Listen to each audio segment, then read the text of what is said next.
paper? Oh, nothing much. Oh, look. Isn't that Mrs. Rhinelander's picture on the society page? Where? Right there. Oh, yes, so it is. Let's see. The annual masquerade ball to raise funds for the orphan children will be held tomorrow night at the Long Island estate of Mrs. Richard Rhinelander II. This marks the first time that Mrs. Rhinelander will supervise the affair. Jane, What is it, sweetie? did you know about this wonderful affair? Why, yes. And of course you're going. Yes, Richard's invited me. Why? Oh, nothing. I'll find something to do. What's that? Nothing at all. Just sit home with a deck of cards and play some solitude. That's solitaire. Look, honey, I'm not going to have you stand there pouting. You must realize the tickets cost $100 apiece. $100? Oh, it's nothing. Why, I could even get my Al to take me if I had $200. Come in. It's only me, Professor Kravatsky. Hello, Janie and Irma, my two little sailboats. One trim, the other lost in a fog. Why, Professor? Oh, excuse. Irma, I just noticed. Why are you standing there looking so sad? Oh, Richard's mother's giving a wonderful charity ball, and Jane won't take me. Now, for goodness sake, Irma, stop making a heavy out of me. I have nothing to say about the invitation. But you have influence with Richard. When a girl goes with a fellow, she can get him to do anything she wants him to. Oh, is that so? Yes, I have Al eating out of my hand. That's only because it's for nothing.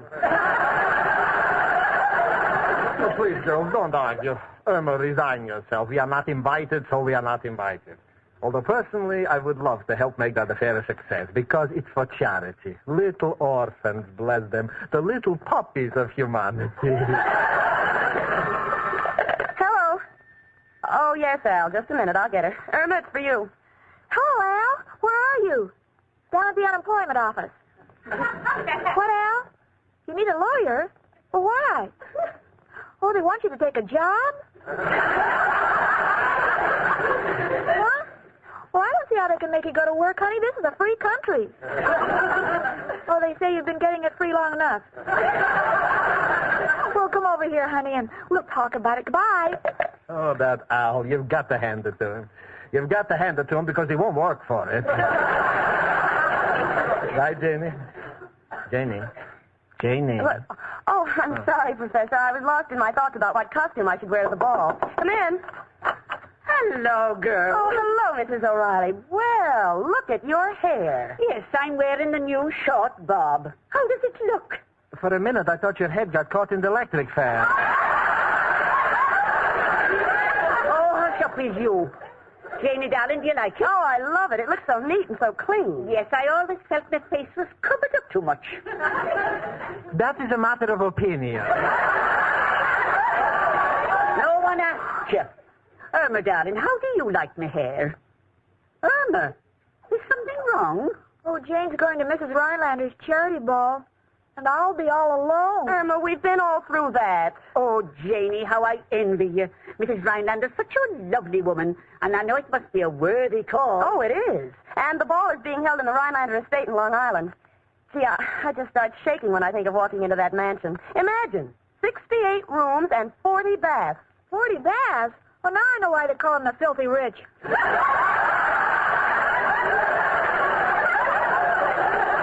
Oh, Janie, darling, you're so lucky. I remember my first masquerade ball. I was a girl in Ireland, and at midnight I met a handsome young man. He took off my slipper and started pouring champagne into it. It held 2 quarts. The bottle, that is. And he insisted on drinking a toast to me beauty. Pretty soon we were both a little, shall I say, high? If you feel it, say it. Yes, and just as he was telling me how beautiful I was, some wise alley came along and gave him a bromo seltzer. It sobered him up, and I never saw him again. My, how the years fly. Yes, and it's too bad. While they were flying, they had to drag you along the ground.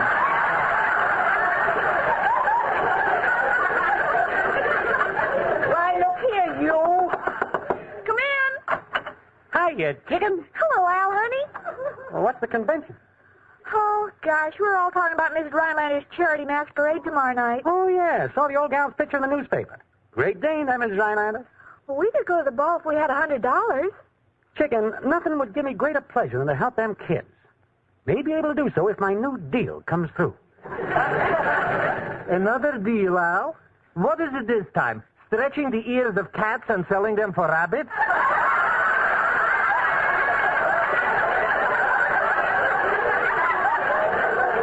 Now, this one is money in the bank.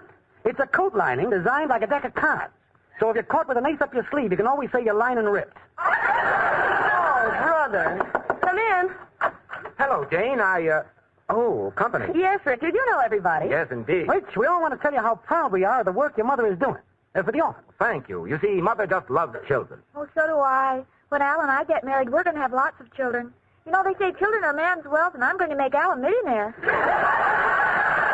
That's enough, Irma. Richard, is everything set for tomorrow? Yes, but Mother's a little worried. Why? Well, aside from the fact that the money is desperately needed, Mother wants terribly much to put this affair over. You see, last year, Mrs. Van Clive was in charge of the ball, and she raised $50,000. Uh-huh. Well, naturally, Mother would like to get more because it all goes to charity, and besides, she can't tolerate Mrs. Van Clive. Oh. You see, she's been bragging all over town that Mother can never hope to equal her record, and Mother's determined to do it.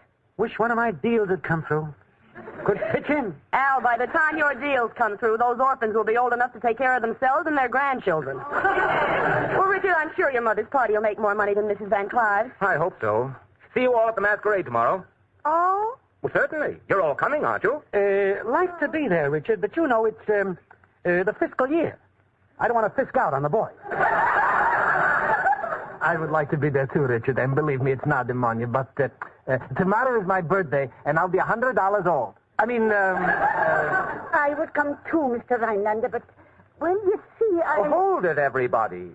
Jane, didn't you give them their tickets? Tickets? Richard, you didn't give me any tickets. Oh, what's the matter with me? I've been carrying this envelope for days.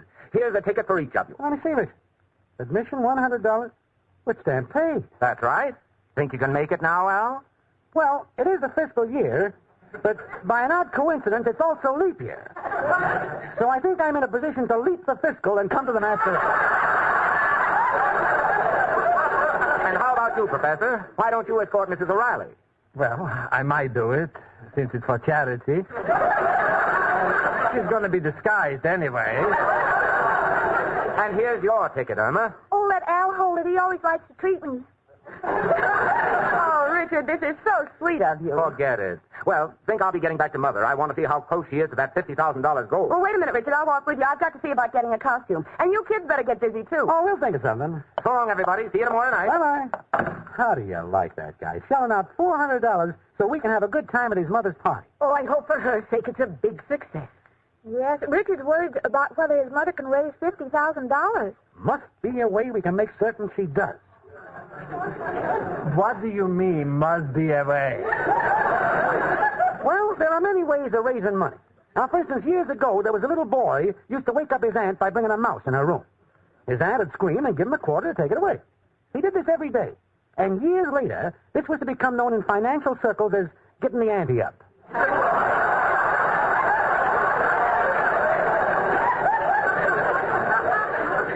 Look, Al, let us not meddle in this thing. Yes, let's not ruin the affair. Okay. And speaking of ruins, I think I'll go back to that wreckage I call my room. I'll go along with you, Professor. I better get started on this costume right away. All right, Mrs. O'Reilly. And remember, when you're finished, if I recognize you, I don't take you. Gee, Al, we don't have much time to get a costume. What shall we wear? Oh, I don't know. I was thinking I might go as Robert E. Lee. Nothing doing, Al. I don't want to spend the whole evening dancing with a steamboat. Let's pause here on KNX. Now back to My Friend Irma on KNX.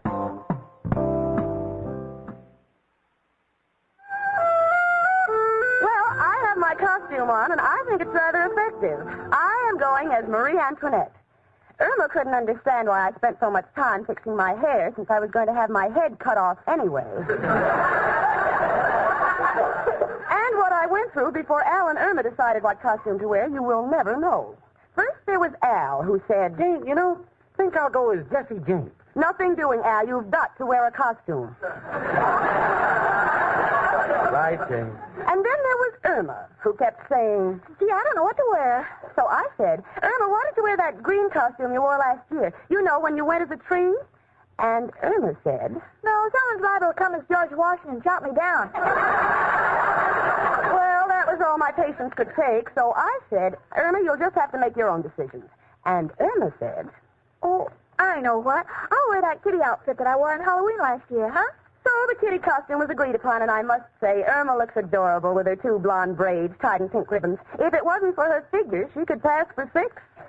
Yes, a little schoolgirl to perfection, and I'm sure with those legs, none of the boys would ever play hooky. As for Al has found the most ingenious disguise I have ever seen. He has cut a square hole in the front of his shirt so his tattoo will show, and he's coming as a television set. Oh, Mother, this is going to be a night to remember. Al. Yeah, Jane? Now, it was very nice of Richard to buy these tickets for us, and all of us must be on our very best behavior. Now, there'll be a number of rich people there, and I'd appreciate it very much if you would not try to sell them any of your real estate lots. Well, why not? Well, you see, most of them have their yachts floating right over your property. So, what about oil wells? No, Al. Why is it everything you deal in either has water over it or under it? Look, Jane, don't worry. This is for the orphan. And I give you my word you'll be proud of me. No, that's good enough for me. Come in. Hello, gang. Say, Jane, you look terrific. Oh, thanks, Richard. And Irma. Well, you're so cute, I feel like putting you on my lap and telling you a bedtime story. Gee, kids have all the fun. Well, Richard, tell me, does it look as if your mother will reach that $50,000 quota? Frankly, no, Jane. It looks pretty bad. What with the flu and the weather, we'll be lucky to reach 40,000, and Mother feels so badly about it. I suppose that Mrs. Van Clive will never stop gloating. Well, you know, she's like that. In Mother's words, Mrs. Van Clive is an old... Watch your language. There's a little girl here. Sorry, little girl. Well, Richard, isn't there any way we could raise more money at the party? Once we charge $100 admission, I don't know what else we can do. Maybe we'll think of something at the house. Where's the rest of the gang? Oh, the professor and Mrs. O'Reilly are putting on their costumes. Why don't you and Jane run along? We'll meet you. I'd like that. Mother's so depressed, I'd like to be with her. Come on, Jane. Okay. See you later, kid. Why do you look so sad, Al? Burns me up, chicken. For an affair to help orphans, they can't get up enough dough.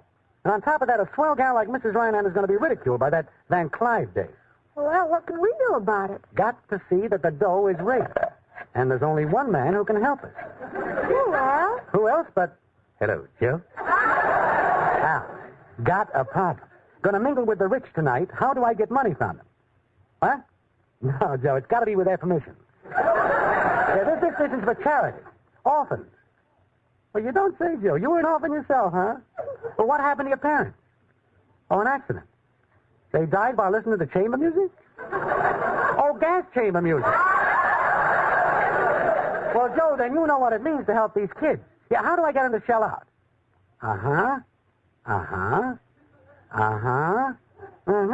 Great idea, Joe. Thanks a million. Goodbye, noble friend. Chicken, for once, Joe has come through. Come in. Hello, little girl. Is your mother... Oh, it's Irma. Oh, Irma, you look like a little doll. Thank you. Do you think I can pass for 6? Sure, just be yourself. How do you like my costume, Al? Well, what are you supposed to be? Can't you guess? I know. A rag picker. Oh, yeah, that's right. Professor, where'd you get all that miserable, dirty old rags? Well, yesterday, Mrs. O'Reilly gave me new drapes for my window. Oh, I see. You're wearing the old drapes. No, Al, the new drapes. Oh, where's Miss O'Reilly? Oh, don't mention her. She's furious. Oh, there she's gone. Come in, Miss O'Reilly. Hello, everybody. Hey, Miss O'Reilly, what a swell get-up. With that broom and that hair over your eyes, you're a perfect witch. Thank you, Al. And as for you, Professor Kropotkin... No, take it easy, Mrs. O'Reilly. What's wrong? He insulted me, that's what he did. What'd he say? I didn't say anything. Oh, no. I spend hours getting this witch's costume on. And then when he sees me, he says, it's getting late. Why don't you put on a costume?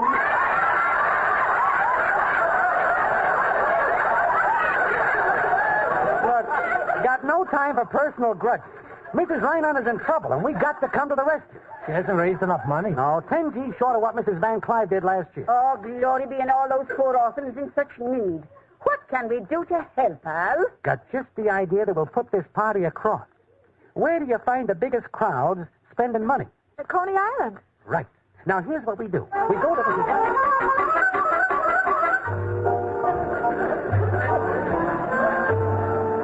Oh, there you are, Mrs. Rhinelander. Charming ball. Thank you, Mrs. Van Clive. Are you having fun? Yes. Wonderful idea of yours to have this intimate gathering instead of that tremendous turnout I had at my charity ball last year. Really? Yes. Of course, you won't make nearly enough to take care of the poor little children. But perhaps next year the committee will realize their mistake and put me in charge of the ball again. You're so nice. Well, I'll try to amuse myself. Where could I get a Manhattan? I'm so thirsty. Right over there at the bar. And you won't need any bitters in your Manhattan. Just smile.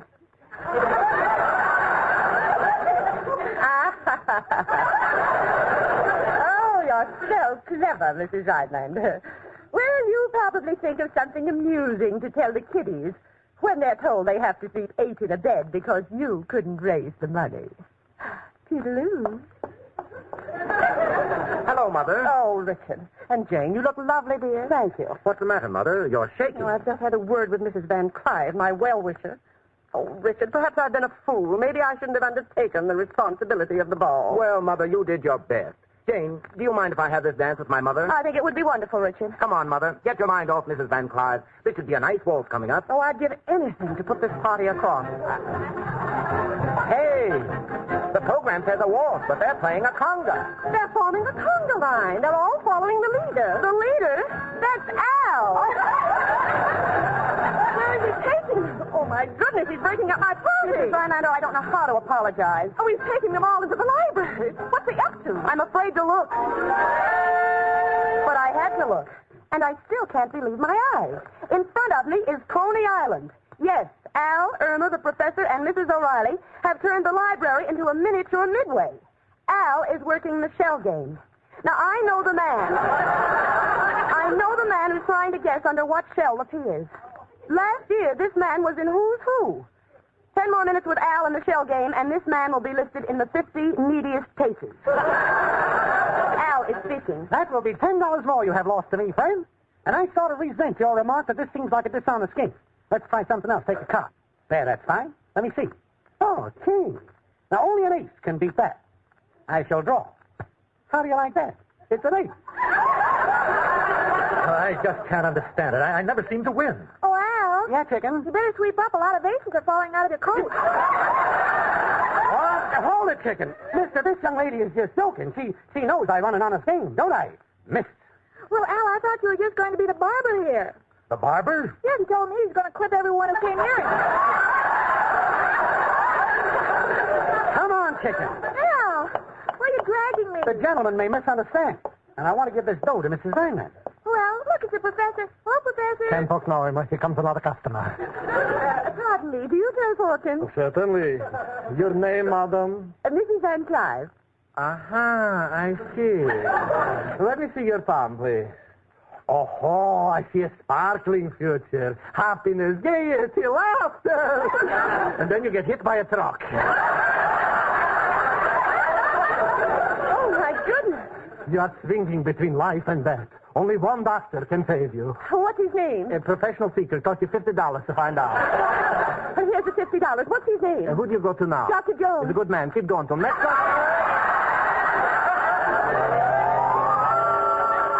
As if that's not enough, over in the right-hand corner are 2 booths. One is marked lemonade, $1. The other kisses, $5 apiece. But they're not doing any business. Oh, no wonder. Al has made a mistake. He's got Irma selling lemonade and Mrs. O'Reilly selling kisses. Well, I'm getting out of here so fast the super chief will look like it's backing up. Jane, where are you going? Richard, I'm so mortified. I want to get out of here before your mother throws us all out. Throws you out? Why, Jane, Mother's in heaven. Al and his friends have already turned in enough money to more than pass our quota, and the guests are having so much fun they insist Mother hold the ball next year. You mean that, Richard? Sure, Jane. Come on, let's congratulate Al. Oh, Al? Yeah? Hal, on behalf of my mother... You don't have to say anything. We're doing it for a swell lady and a bunch of wonderful kids. Oh, Al. Forget it. But one thing still bothers me. Irma, what were you doing in the lemonade booth? Weren't you supposed to sell kisses? Yes, but Al said get over there in that booth and pucker up, and lemons make me pucker. Well, lemons are grapefruit. What can I say except that there's never been a sweeter kid than my friend Irma.